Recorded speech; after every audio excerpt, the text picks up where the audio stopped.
em um minuto de júbilo. Adore a Ele. Ele é exaltado, Ele é exaltado. O Deus Todo-Poderoso, o Deus de Abraão, o Deus de Isaac, continua sendo exaltado, sendo exaltado, sendo exaltado. Ele é o Senhor, Ele é o Senhor, Ele é o Senhor, Ele é o Senhor, Ele é o Senhor, Ele é o Senhor. Aleluia. Olá, que bom estar com você mais uma vez no nosso programa Mensagem de Esperança. Nós temos uma palavra de Deus ao teu coração. Através da vida do pastor Marcos, Deus tem te mostrado o seu amor, a sua graça. Neste tema, quem está no controle? Assista e seja edificado. Deus vai falar com você. Vou convidar você a abrir sua Bíblia em 1 Pedro, primeira carta de Pedro. Talvez se você é novo assim na igreja, não tem familiaridade com este livro. Então é mais fácil você abrir a Bíblia de trás para frente. Então Apocalipse, aí você vai ter as 3 cartas de João, que são bem pequenininhas, Judas e Pedro. Isso, o Pedro vai estar aí, bem no finalzinho da Bíblia. Se você olha pela Bíblia eletrônica é mais fácil, né, de achar, e você pode também acompanhar aqui pelo Data Show. Vamos fazer essa leitura, primeira carta de Pedro, capítulo 5, versículos 6 até o versículo 10.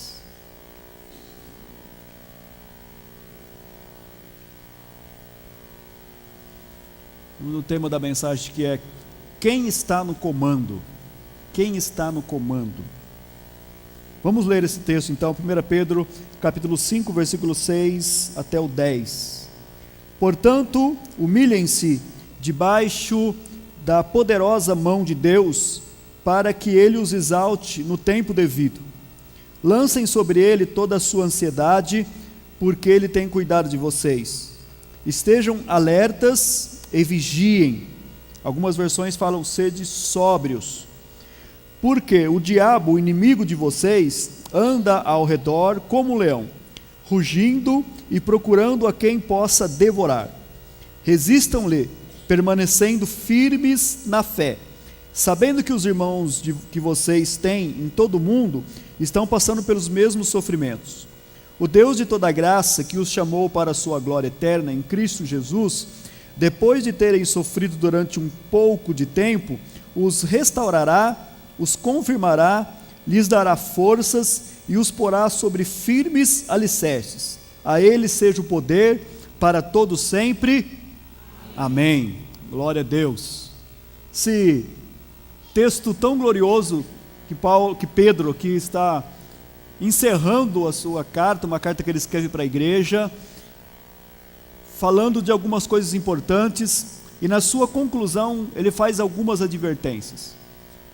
E quando nós falamos sobre isso, quem está no comando, porque essa é uma palavra que sempre se diz quando vem alguma situação difícil, alguma situação em que nós não sabemos bem o que fazer, e que nós precisamos, ou precisa-se de alguém que tenha pulso, alguém que tenha o controle ou o domínio da situação. Imagine você numa situação de crise, numa situação de dificuldade.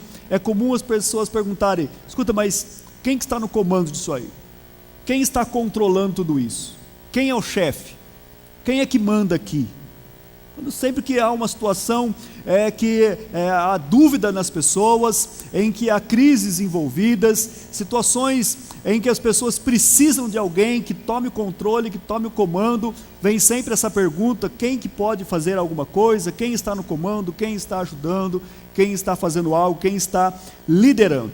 E há situações das nossas vidas que nós passamos quando as nossas estratégias elas falham, quando a nossa experiência não é suficiente, quando os nossos aprendizados, os nossos cursos não são suficientes, não tem as respostas certas, quando nós não achamos as palavras que nós podemos dizer, as palavras que vão encaixar naquele momento, quando nós não temos nenhum controle, quando geram-se conflitos e nós temos dúvidas, temos questões, e a gente gostaria que alguém capaz estivesse no comando, que alguém assumisse o comando da nossa vida, daquela situação, tomasse o controle, porque os resultados não estão sendo satisfatórios, não estão sendo suficientes, mas que as coisas não estão dando certo, e nós precisamos de alguém que tenha pulso, alguém que tenha sabedoria, alguém que tenha capacidade para assumir o comando. Há uma palavra que se diz muito, até de uma maneira simplória, as pessoas falam isso com muita simplicidade, mas principalmente no meio cristão se diz muito disso. Olha, fique tranquilo, Deus está no comando de todas as coisas. Você já deve ter ouvido isso. Deus está no comando, Deus está no controle de todas as coisas estão no controle de Deus, e fique tranquilo sobre isso. Bom, isso em parte é verdade, em parte não é verdade. Talvez até fazer essa afirmação que nem sempre Deus está no controle assusta um pouco as pessoas. Mas na verdade, queridos, Deus, Ele assume o controle quando nós, ou principalmente das nossas vidas, quando nós permitimos que Ele assuma o controle das nossas vidas. Deus nos dá uma capacidade, Deus nos dá uma liberdade para que nós possamos ditar ou determinar quem vai dirigir nossas vidas. Quem vai ter o controle das nossas vidas? Quem vai ter o controle das nossas ações ou das nossas atitudes? Deus não trabalha com um sentido de obrigação, de escravismo. Deus não quer que nós tenhamos Ele como um Senhor que nos prende, que nos amarra e que nos dirige como marionetes ou como robôs programados, e que tudo, nós somos obrigados a fazer tudo. Não. Deus gosta que nós o servimos com espontaneidade, com liberdade. É uma palavra que se chama arbítrio, ou alguns falam livre-arbítrio. Na verdade, esse arbítrio já é livre, né? Mas esse arbítrio, essa capacidade de decidir, de tomar decisões na nossa vida para fazer o bem. Deus nos criou com essa capacidade de tomar decisões para o bem, não para o mal, mas sempre para o bem. Deus nos dotou com essa capacidade. Agora, nós temos, então, o poder de escolhas, de deixar que Deus esteja no controle das nossas vidas, ou que Deus não esteja no controle das nossas vidas. Se eu hoje, agora aqui, vou só esperar acabar o culto, e tomar uma decisão assim, não quero mais que Deus controle a minha vida, eu vou assumir a minha vida, eu vou fazer o que eu quero, o que está na minha cabeça, maravilha. Deus não vai mandar um raio e matar, Deus não vai mandar um carro me atropelar, botar num hospital, e aí, não, tá vendo, você vai fazer o que eu quero. Ele vai me dar liberdade de escolha. E aí então Ele vai deixar de ter o controle sobre todas as coisas da minha vida. Deus tem o controle de todas as coisas no universo, quando se trata da questão da salvação. Quando Ele quer operar a salvação, tudo acontece no controle de Deus, eu queira ou não. Para a salvação das pessoas, Deus vai agir, Deus vai trabalhar, Deus vai operar, independente da minha vontade ou não. Se amanhã eu não quiser fazer mais a vontade de Deus, ok, eu vou embora, mas a vida de vocês vai ser cuidada por Deus. Deus vai mandar outra pessoa aqui que vai fazer o trabalho e tudo vai continuar, porque Ele tem o controle no que diz respeito à salvação. Ele tem o controle sobre a sua igreja, sobre a sua noiva, quando nós permitimos que Ele esteja no controle. Até mesmo como igreja, se como igreja nós quisermos tomar as rédeas da situação, igreja, que eu estou dizendo, igreja de instituição, e querer fazer a nossa vontade, nós combinamos aqui e fazemos. Mas será que Deus vai? Aliás, existe gente fazendo isso. Mas queridos, quando nós optamos então, saber que nós não temos capacidade em nós mesmos, quando nós entendemos que somos fracos, quando nós entendemos que não temos o poder, quando nós entendemos que quando eu tomo o rumo da minha vida, ou o controle da minha vida, as coisas tendem a não dar muito certo, e eu entrego esse controle para Deus, então Ele certamente vai assumir o controle das nossas vidas, Ele vai trabalhar nas nossas vidas, Ele vai nos dirigir dentro da sua vontade, dentro do seu querer, mas isso passa simplesmente para que eu permita isso, para que eu entregue esse controle nas mãos do Senhor, para que Ele dirija a minha vida.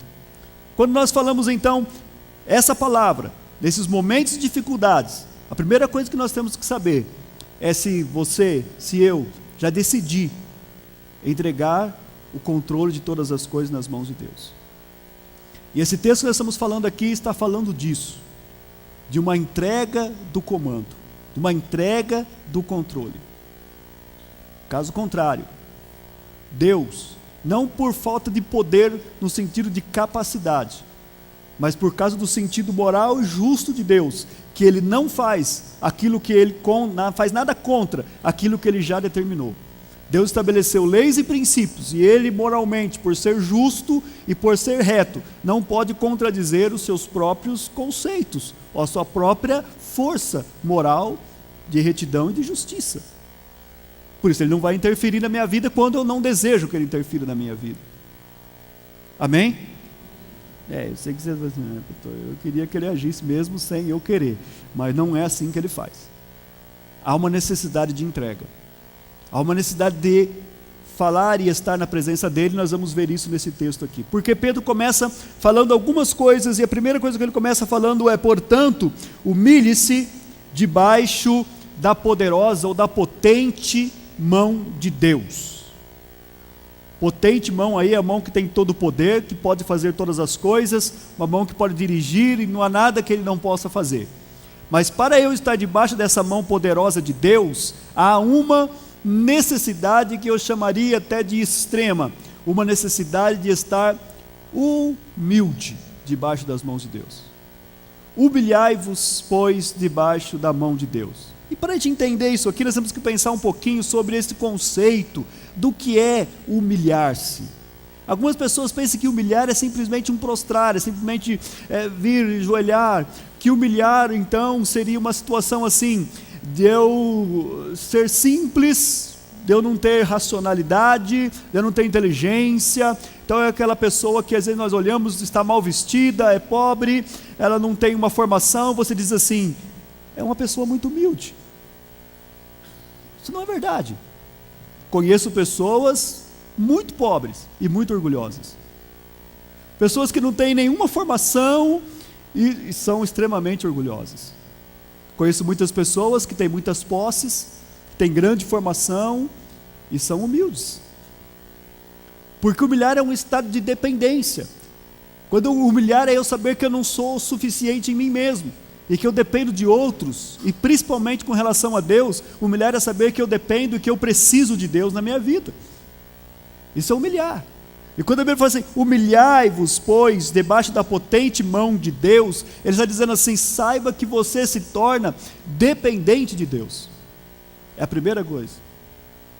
Isso, quando se fala nisso, parece poético, parece bonito, e nós não temos nenhuma dificuldade de falar isso. Olha, eu dependo de Deus. Nós cantamos isso, poetizamos isso, mas é muito mais difícil viver isso. Eu entregar a minha vida nas mãos de Deus e ser dependente de Deus, porque isso inclui algumas coisas importantes, porque eu tenho que entregar a Deus, em primeiro lugar, o meu senso de valor pessoal. O que é isso? É aquilo que eu penso e quero para mim. Aquilo que eu penso sobre mim e aquilo que eu quero para mim, eu lanço sobre Deus. Humilhar é entregar a Deus exatamente isso. Deus diz quem eu sou, Deus diz o que eu devo fazer, Deus dirige para onde Ele quer que eu vá. Isso não é tão simples assim, isso não é tão fácil assim, porque como seres humanos, tem uma coisinha que sempre está na nossa mente, que a cada dia está com a gente, é o que nós chamamos de nossos direitos. Direitos, meus direitos. Diariamente, se você pensar bem, talvez diariamente você, de alguma forma, diga isso. Eu tenho meu direito. Eu tenho os meus direitos. Aí não é mais nem no singular, eu tenho os meus direitos. Quando um funcionário sai de uma empresa, ele procura um advogado, ele chega para o advogado trabalhista e diz assim, olha, eu vim aqui conversar com o senhor, que eu estou saindo lá da empresa, e eu quero saber quais são os meus deveres, uma vez que eu vou sair dessa empresa, o que eu devo fazer, quais são os deveres que eu tenho para com essa empresa. Você conhece alguém que fez isso? Ele procura para saber o quê? Quais são os meus direitos? Quais são os meus direitos?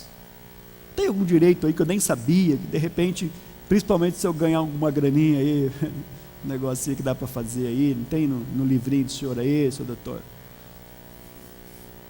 Uma leizinha aí que os caras fizeram que ninguém notou, que vai dar uma graninha extra para mim. Nós queremos saber quais são os nossos direitos.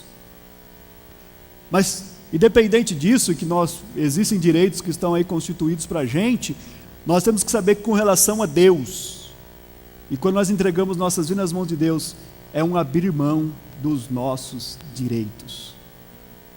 Abrir mão dos nossos direitos.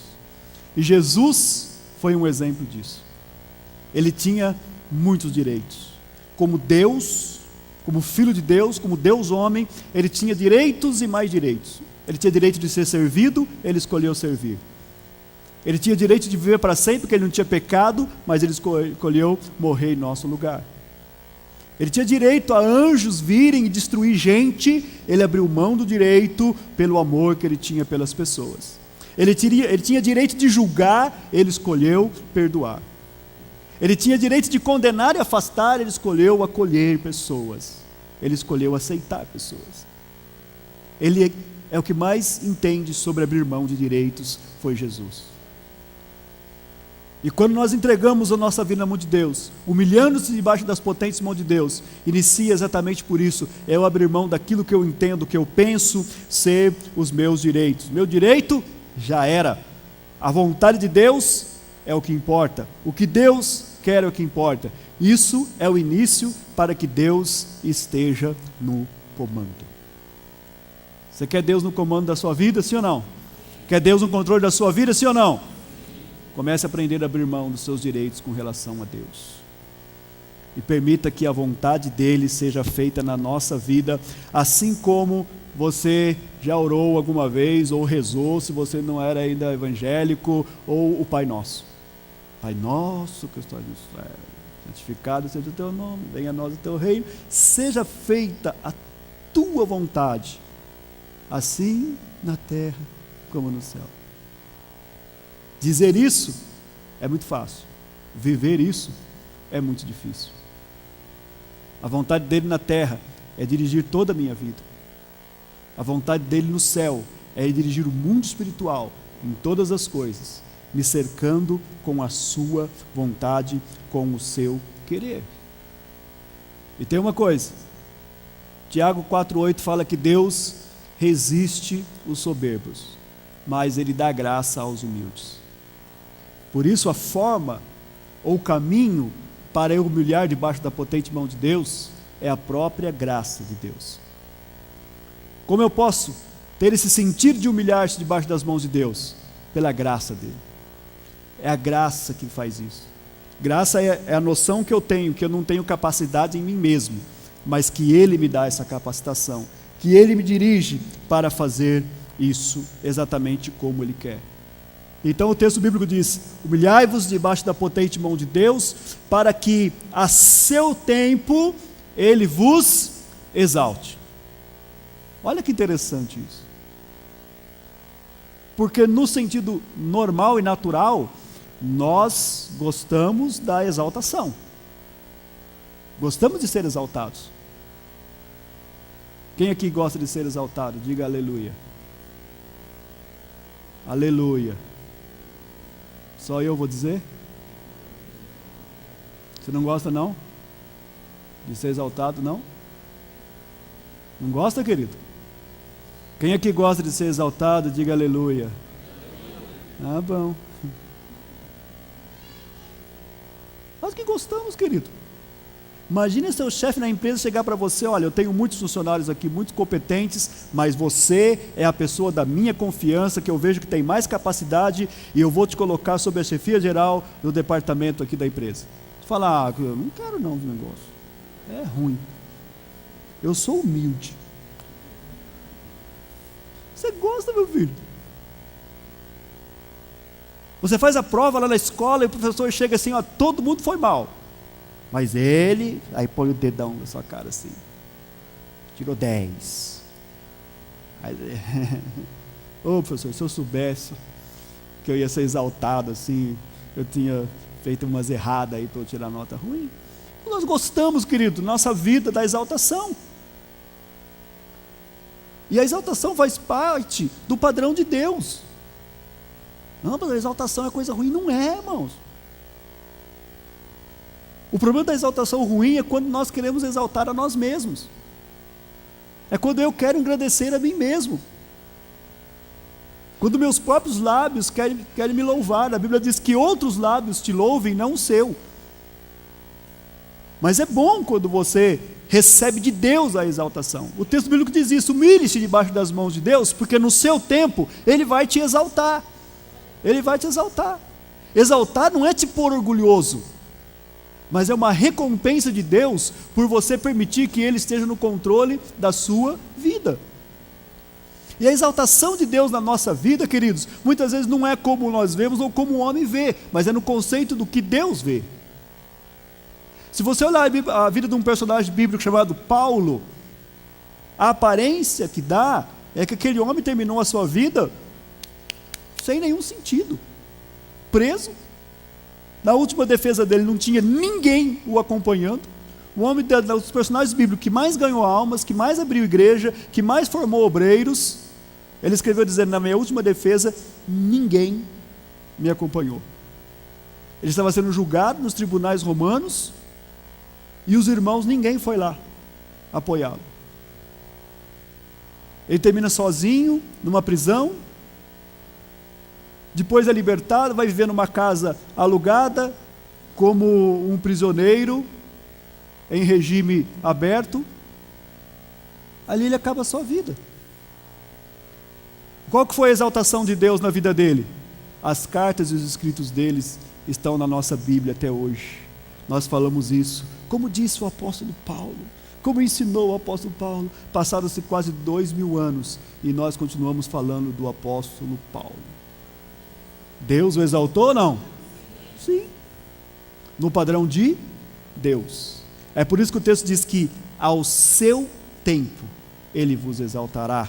E a palavra tempo que é descrito aí é encairo, que é o tempo de Deus, o tempo que Ele determinou. Você pode enfrentar rejeição, você abrir mão de algumas coisas, você tem que ver no padrão moral que Deus estabeleceu, mas nesse tempo, do tempo de Deus, o tempo próprio de Deus, Ele te exaltará, Ele mostrará, Ele vai notificar as pessoas o que é e como é bom você entregar nas mãos dEle o controle da sua vida, aquilo que você é, aquilo que você quer fazer e aquilo que você vive. Amém? Versículo 7 diz assim: lançando ou lance sobre ele as vossas ansiedades. Lancem sobre ele a sua ansiedade, porque ele tem cuidado de vocês. Lance sobre ele. Ah, falou de ansiedade, nós já pensamos, mal do século, ansiedade. A gente passa por crise de ansiedade, vai conversar com muita gente, e você diz assim: aquela mulher é ansiosa, aquele rapaz é ansioso. Isso já tem até criança hoje vivendo com ansiedade, uma coisa que a gente nunca imaginava. Ansiedade. A ansiedade é uma expectativa de algo que ainda não aconteceu. A ansiedade são medos de situações reais ou imaginárias. As crises de ansiedade vêm sobre a nossa vida. E há um perigo que muitas vezes nós confundimos a ansiedade com um direcionamento. Tem pessoa que está ansiosa e ele começa a pensar nas coisas, pensar, e ele começa a tomar conclusões e diz assim: não, acho que é isso que eu tenho que fazer, porque eu só tenho pensado nisso. As pessoas vivem essa ansiedade. E a Bíblia diz que das preocupações vêm os sonhos. A pessoa está preocupada com aquilo, ele sonha com aquilo, ele acha que foi Deus que falou com ele sobre aquilo. Aliás, tem uma situação, não sei se tem muito a ver, mas eu fui pagar uma conta na lotérica, e eu estava na fila, ali esperando, chegou uma senhorinha e chegou um senhor. E eu não sei como é que funciona esse negócio de jogo de bicho, mas tinha lá uns nomes escritos lá, burro, camelo, sei lá, um monte de bicho lá, grudado no vidro, da lotérica, e aquela senhora muito distinta, eu acredito até ser uma senhora de posse, até com uma certa formação, assim, pelo menos aparentemente eu percebi isso, e ela falou para o rapaz assim, acho que ela queria borboleta. Não tem borboleta? Uma vida, dona, borboleta, olha, mais um sinal. Sonhei essa noite com borboleta. Eu vim aqui, estou procurando borboleta, já é a terceira lotérica, não acho borboleta. Aí eu fiquei olhando para aquela mulher, assim, interessante, né, gente? Ela sonhou com a borboleta, e ela aí ia lá comprar a borboleta. Mas o senhorzinho saiu todo feliz, porque ele sonhou com o burro. E burro tinha.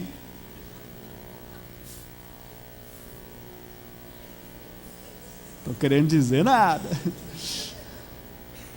Ele saiu todo feliz. E eu fiquei ali refletindo, falei, interessante. O burro ou a borboleta? Paguei a conta e fui embora. Mas muitas pessoas confundem essa questão da preocupação ou da ansiedade com direcionamento. Olha, algo está me direcionando para isso, eu não sei porquê. Oh, meu sentido. Não, é sua ansiedade, é sua preocupação. E quando a Bíblia está dizendo assim, lance sobre ele a ansiedade, está dizendo assim que nós podemos ter ansiedade. Que a ansiedade não é pecado. Pastor, estou precisando de uma ansiedade, então eu vou para o inferno. Não, querido, ansiedade não é pecado. O que você faz com a ansiedade é que é o problema.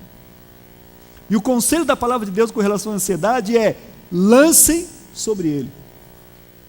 E a palavra é exatamente isso, querido, joga em Jesus a sua ansiedade, joga lá. Como se Jesus estivesse num lugar e tivesse um montão de coiseiras lá na frente dele, e você chega também com a sua ansiedade e fala, ó, quero isso aqui não, e joga lá, naquele monte de coisas para Jesus. Como se fosse uma caçamba que está acordando entulhos, você pega espiritualmente falando e joga naquele lugar a sua ansiedade, a sua expectativa. Está dizendo assim para ele, assim, olha, eu não sei o que fazer, faça a tua vontade, Senhor, eu vou jogar aí, o Senhor decide o que é melhor, tome a decisão por mim, guie-me no caminho que o Senhor quiser me guiar, eu não me importo, eu lanço sobre ele a minha ansiedade. Talvez você esteja passando por ansiedades na sua vida, e eu sei que isso é difícil, eu já tive momentos de ansiedades, no ministério nos leva muitas vezes a ansiedades, que você perde o sono, você só pensa naquilo, o que fazer, você fica pensando que decisão tomar. E nós passamos por essas crises.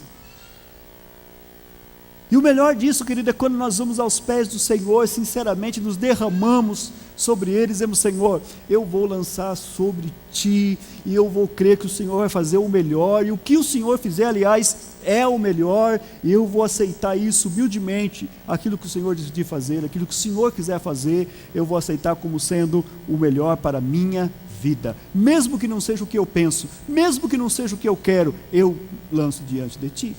E nós lançamos sobre ele a nossa ansiedade, e a Bíblia fala por quê, sabe por quê? Porque ele tem cuidado de você, isso é, ele se preocupa com você, ele olha para você.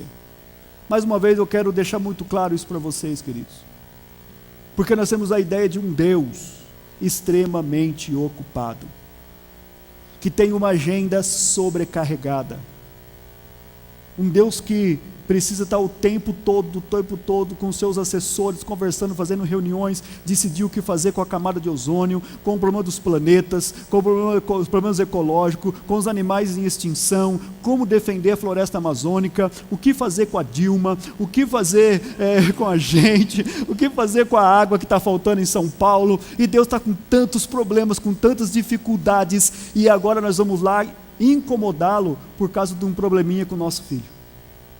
Nós vamos lá incomodá-lo porque o gerente falou que vai devolver seu cheque. Nós vamos lá incomodá-lo porque não tem o dinheiro para pagar a prestação do carro. Eu não posso incomodar um Deus tão ocupado, com tantas coisas para fazer, com esse tipo de coisa. Veja o conceito errado de Deus que nós temos, queridos.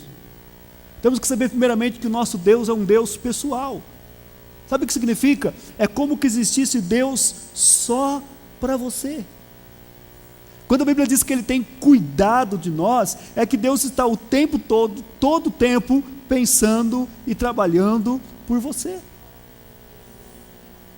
O profeta Isaías falou isso.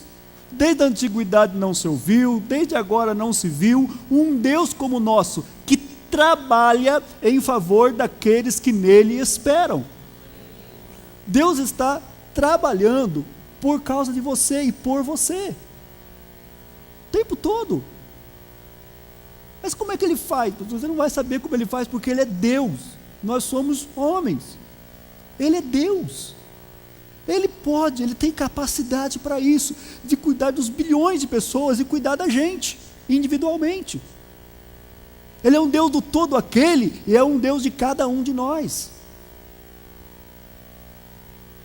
E quando eu me submeto a isso e lanço sobre Ele a minha ansiedade, Ele cuida de mim, Ele cuida da minha vida, como se eu fosse a única pessoa nesse planeta gigantesco. Ele cuida de mim, individualmente, Ele se preocupa comigo. Não precisa ser só de madrugada, não tem que ser só de manhã ou à tarde, a hora que eu for a Ele, Ele está lá para me receber. Sem pressa. Sem correria. Vai logo, servo, que eu tenho muita coisa para fazer. Fala logo, o que você está pedindo, não fica enrolando, fala logo. Hoje não precisa nem adorar, servo, porque eu estou muito ocupado. Os anjos já fizeram uma adoração bonita aqui hoje de manhã. Não se preocupa. Pode ir lá, pode adorar, pode falar com Ele, pode passar um tempo chorando, que Ele não se importa. Você pode passar até reclamando com Ele, pode reclamar com Deus? Com Deus pode reclamar. Pode falar mal do irmão para Deus? Pode falar, para Ele pode, não pode falar para os outros. Para Deus pode. Não sei que Ele vai te responder, mas pode. Amém?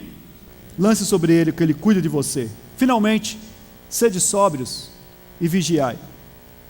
E esse versículo, eu vou reler esse versículo, porque ele dá algumas informações interessantes para a gente. Estai alertas e vigiem. O diabo, o inimigo de vocês, anda ao redor como leão, rugindo e procurando a quem possa devorar. Resistam-lhe, permanecendo firme na fé, sabendo que os irmãos que vocês têm em todo o mundo estão passando pelos mesmos sofrimentos. É um versículo que traz algumas manchetes informativas para a gente. Primeira informação: nós temos um inimigo. Você sabia disso? Você tem um inimigo. Alguns já pensaram: minha sogra, meu chefe, meu vizinho. Alguns mais problemáticos: meu marido, minha mulher.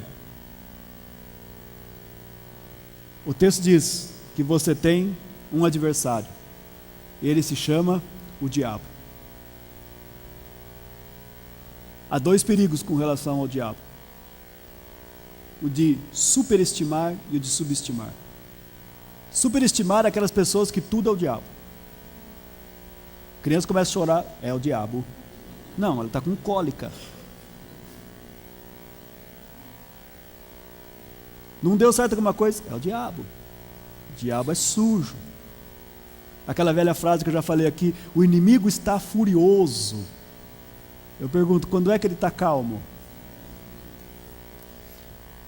E as pessoas, o diabo, tudo é o diabo está fazendo, o diabo, não sei o que, o diabo, tudo. Esse é o perigo de superestimar. Mas tem o de subestimar, que é quando a pessoa pensa que o diabo tem nada a ver com isso. Não é que ele é ruim mesmo, o problema é que é isso. Nós temos que entender que ele é o nosso adversário. Ele é o nosso adversário. Ele não pode ser adversário de Deus, porque Deus é infinitamente superior, tudo que é infinito não tem adversário, mas ele então é nosso adversário. Ele é o meu adversário. Ei, ele não gosta de você. Eu também não gosto dele, mas ele não gosta de você. E ele quer te destruir por causa disso. Ele é o teu adversário. Muitas vezes você está pensando que o problema é a sogra, é o marido, é a mulher, é o filho. Não, é o seu adversário. E adversário é aquele que trabalha contra você, que age contra você. E ele está em ação no mundo, querido. Há um escritor chamado Nick Cruz, ele escreve um livro e fala assim: Satã anda solto. Ele ainda não está preso. Mas pastor, Deus não tem o controle de todas as coisas.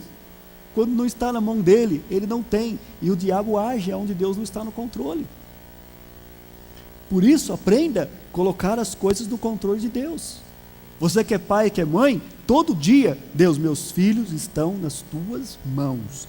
Toma o controle da vida deles. Mesmo que eles estão rebeldes, Senhor, toma o controle, assuma o controle na vida deles, dirige o curso da vida deles, Senhor, eles estão nas tuas mãos, eu entrego eles a ti, eu consagro eles a ti, Pai, entrega para Deus. Você tem negócios que você faz, põe nas mãos de Deus.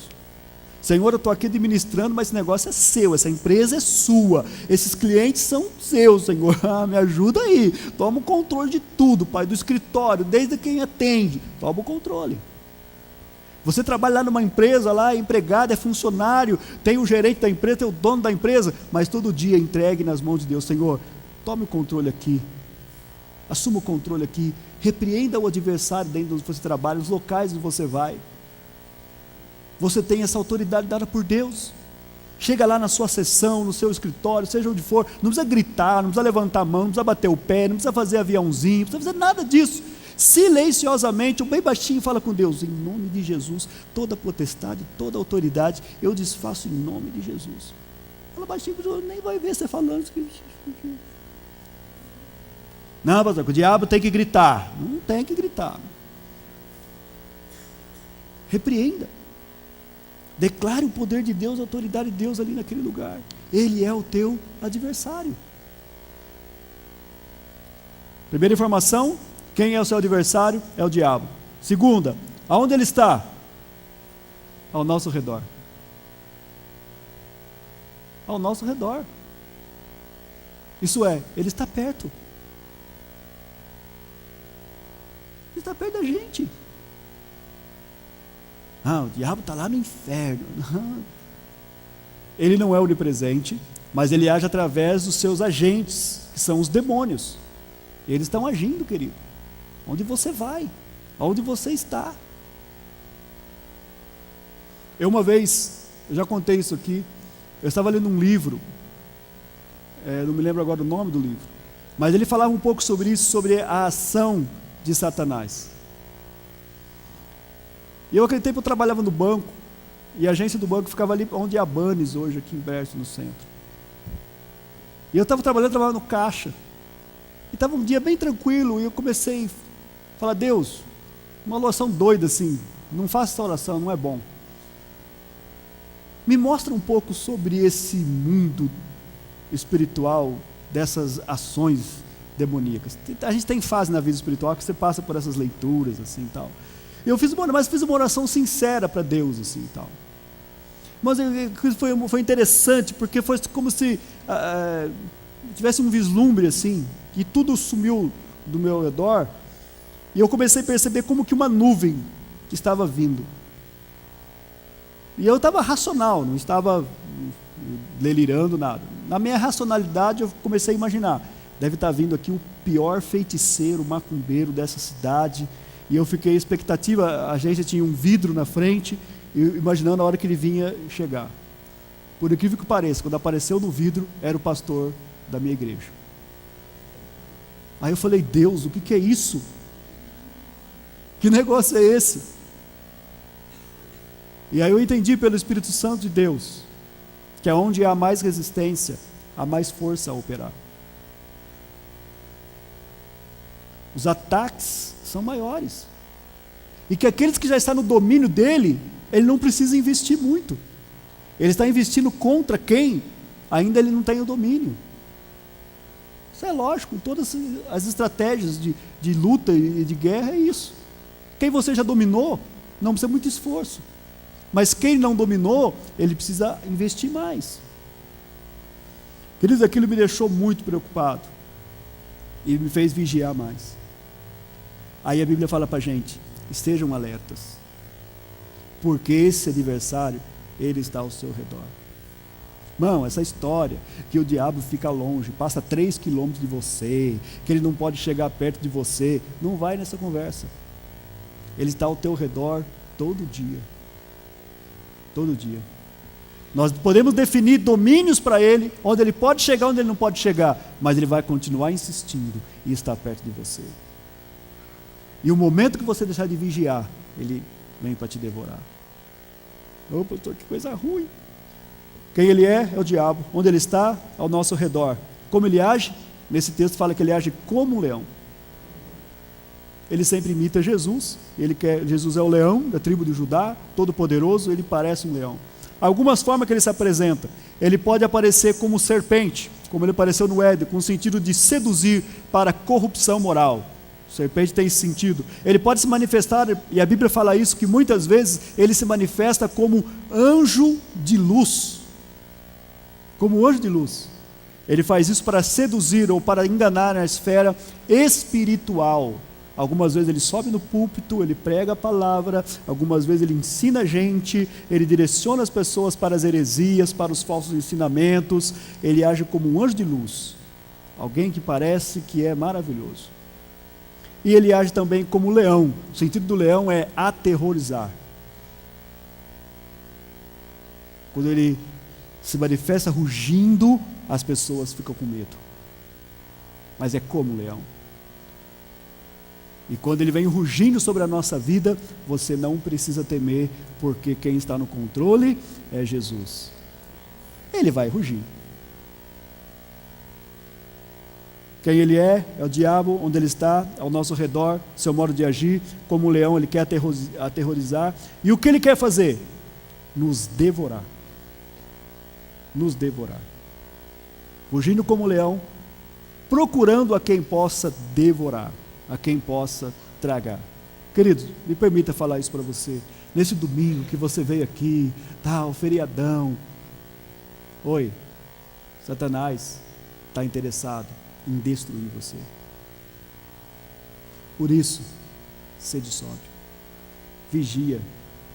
Menina, rapaz, pai, mãe, marido, esposa. Ele quer destruir você. E ele vai apresentar suas armas. Ele vai apresentar estratégia. E o sentido é destruir você. E a maior forma, a melhor forma que ele tem para te destruir é levando você ao pecado. Porque se ele te leva ao pecado, ele tira as proteções da sua vida e aí ele te destrói. Ele não vai aparecer com você, olha, te mostrando uns reinos do mundo, umas coisas assim terríveis. Não, ele vai aparecer te seduzindo para te levar ao pecado. E quando você cede ao investimento dele, da tentação, ele destrói a sua vida. Finalmente, para a gente não terminar aqui, jamais poderia terminar aqui, tem o versículo 10. Graças a Deus por esse texto. Você resiste ele permanecendo firme na fé. E o 10 diz: o Deus de toda graça, que nos chamou para a sua glória eterna em Cristo Jesus, depois de terem sofrido durante um pouco de tempo, os restaurará, confirmará, lhe dará força, porá sobre alicerces a ele, seja a glória e o poder para todo sempre. Amém. A estratégia para vencer o inimigo qual que é? Simplesmente isso. Permaneça firme na fé. A fé é a sua confiança em Jesus. Fé é a fé no Evangelho de Jesus Cristo, que Jesus é o único Salvador da sua alma. A fé é acreditar que Jesus veio a esse mundo, viveu aqui como homem, mesmo sendo Deus, que ele morreu na cruz, verteu o seu sangue, e que o sangue dele é o sangue purificador, e que ele redime a gente dos nossos pecados, que ele ressuscitou ao terceiro dia, porque ele é Deus e porque ele não tem pecado, que ele subiu aos céus e que ele vai voltar um dia para nos arrebatar. Isso é fé. É continuar acreditando exatamente nisso, todo dia permanecer firme nessa crença, crendo nisso. Fé não é simplesmente orar por um enfermo ser curado. Fé não é simplesmente orar por um milagre. Fé, queridos, é acreditar que Jesus é o teu Salvador, que Ele te salvou e que Ele conduz a sua vida. Nunca perca esse foco. Sirva Jesus porque Ele te ama. Sirva Jesus, ande com Jesus porque Ele é o teu Salvador. Porque você estava condenado à morte eterna, mas Ele te salvou. Isso é fé. Isso é permanecer firme nessa fé, é permanecer firme nessa crença. E mesmo que aparentemente as crises venham sobre a gente, mesmo que aparentemente os sofrimentos venham sobre a gente, a nossa confiança está exatamente nisso, que Ele é o meu Salvador. Foi o que Jó, no meio do seu sofrimento, falou: eu sei que o meu Redentor vive. Eu sei que Ele vive, que Ele está no controle de todas as coisas na minha vida, porque nós entregamos a Ele a nossa vida. Permaneça firme na fé. Querido, não está falando assim, seja um gigante espiritual. O texto não está falando assim, seja um visionário.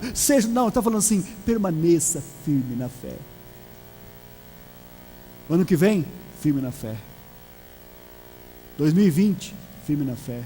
Se você chegar no 40, firme na fé. Permaneça firme. Permaneça firme, não desanime, não entregue os pontos, permaneça firme. As ondas vão vir e vão abater, as lutas vão vir, as enfermidades vão vir, os problemas vão vir, as crises vão vir. Permaneça firme na fé, não desista de Jesus, não deixe de acreditar que Ele é o seu Salvador, não deixe de acreditar que Ele é o Senhor. E quando acontece isso, fala que o Deus de toda graça, Ele é o Deus de toda graça, e nos chamou para a sua glória eterna.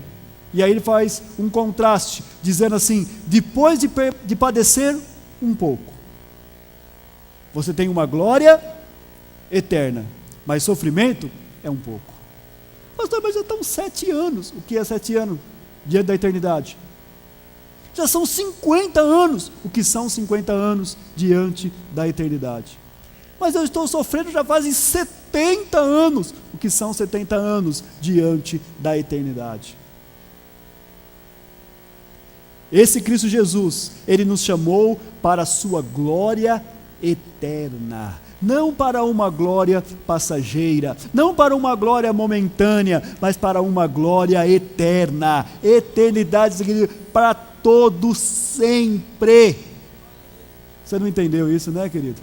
Ele te chamou para uma glória eterna, para todo sempre. Para todo sempre, querido. Não vai acabar nunca mais, não vai terminar. Ele nos chamou para isso. Permaneça firme nessa fé. Ei, não tem problema se você não tem a fé para receber uma cura. Não tem problema se você não tem fé para receber um milagre financeiro. Não tem problema se você não tem fé para receber uma promoção. Não tem problema se você não tem fé para ter uma casa própria. Não tem problema se você não tem fé para ter um carro zero. Tenha fé numa coisa: Jesus vai voltar e vai nos levar para a sua glória eterna. Nunca perca essa fé. Permaneça firme nessa fé. Porque aqueles que estão firmes nessa fé, Satanás não os destrói. Não os destrói. Ele pode rugir igual leão, igual onça, com quem ele quiser rugir, ele pode fazer o que quiser. Você está firme nessa convicção. Todo sofrimento é passageiro, mas há uma glória eterna destinada para nós nos céus. Isso é o que importa. E sabe o que Ele faz com a gente? Ele nos restaurará, confirmará, dá força e nos porá sobre firmes alicerces. Você estará alicerçado, firmado, fundamentado, e quem tem alicerce não é destruído. E o nosso alicerce não são blocos de concreto, não são estruturas da construção civil. O nosso alicerce é o próprio Jesus. Ele é a pedra fundamental da qual nós estamos firmados, em quem nós estamos alicerçados, e ninguém pode abalar isso, querido. Satanás não tem medo de você, Ele é seu adversário, ele enfrenta você, ele vai continuar vindo sobre você, mas ele não pode com o Jesus que está em você. Ele não tem nada contra esse Jesus, ele não fala contra Jesus, ele não pode nada contra Jesus, porque Jesus já o derrotou na cruz, Jesus já o venceu, Jesus já destruiu o seu poder, já destruiu o seu domínio sobre o mundo espiritual. Jesus tem poder sobre todas as coisas. E se sua vida está no controle dele, ele nada pode sobre você. Mas se você deixar o controle, se você quiser assumir o seu próprio controle, Jesus perde a responsabilidade sobre você, e aí é você e o seu adversário. E pode ter certeza, nós nada podemos contra ele, ele é muito forte. Mas contra o meu Jesus, aí é ele que ninguém pode. Permaneça firme na fé. Meus irmãos, permaneça firme na fé. Permaneça firme na fé. Você que veio aqui hoje, veio conhecer, passear na nossa cidade, veio visitar seus familiares e veio a esse culto nessa noite. Sei que essa não é uma pregação empolgante, uma pregação, mas que você, mesmo que você não guarde nada que eu falei aqui, leve essa palavra com você, permaneça firme na fé. Na hora que as crises vierem, os obstáculos se levantarem, permaneça firme na fé. É assim que você vence, permanecendo firme na fé. A cada dia, cada momento, mesmo que você não seja um herói, mesmo que você não seja um super crente, Deus não está procurando isso, Ele está procurando pessoas que permanecem firmes. Passam os anos, passam-se os dias. Como é que está, irmão? Firme na fé. Antigamente tinha muito isso. Os irmãos que são mais antigos assim, tipo o pastor Adilson, lembra muito disso aí. As pessoas chegavam, Pai do Senhor, irmão, como é que está? Firme na fé. Firme na fé, irmão, estou firme na fé. E as lutas? As lutas são grandes. A luta vem e vai, não desanime não. Quem crê em Jesus Cristo já tem a salvação. É isso. Eram coisas muito simples. Não tinha essas frases de impacto, essas coisas todas assim. Você vai dominar o mundo, você vai ser. Não. Mas a gente tinha isso. Queridos, permaneça firme na fé. Eu lembro dos meus pastores. Tinha muito pouco estudo, muito pouco conhecimento. Mas eles falavam pra gente, a gente era jovem. Meu jovem, naquele tempo não falava jovem, falava mocidade, né? Mocidade, permaneçam firmes na fé. Permaneça firme, não desista, o mundo está aí. Época de carnaval, carnaval está aí. Permaneça firme na fé. E essa antiga palavra, falada há quase 2000 anos por Pedro, ainda tem valor para a gente. Permaneça firme na fé. E essa é a nossa vitória. Esse é o resultado de tudo isso. Confirmará, fortificará, colocará a gente sobre firmes alicerces e nós seremos mais do que vencedores. Graças a Deus. Saiba que a tua vida, a tua casa está no controle do Senhor. Por isso nós vamos orar e crer que o Senhor que está no controle fará maravilhas na sua vida. Oremos. Senhor, nosso Deus e Pai, nós te louvamos, ó Deus querido, por a vida daqueles que estão assistindo essa programação. Peço-te que o Senhor alcance com a tua bênção, com o teu favor, operando milagres, Senhor. Nada e ninguém pode impedir o teu agir na vida do teu filho, da tua filha, que esteve conosco, ouvindo esta palavra, assistindo essa programação. Querido Deus, que o Senhor que está no controle opere maravilhas, restaurando, libertando, curando, abrindo portas, Senhor, e que haja um milagre agora do Senhor sobre a vida desses teus filhos, para a glória do Senhor. Nós te louvamos e te agradecemos no nome de Jesus. Amém. Não perca, esteja conosco no nosso programa Mensagem de Esperança. Até a próxima, em nome de Jesus.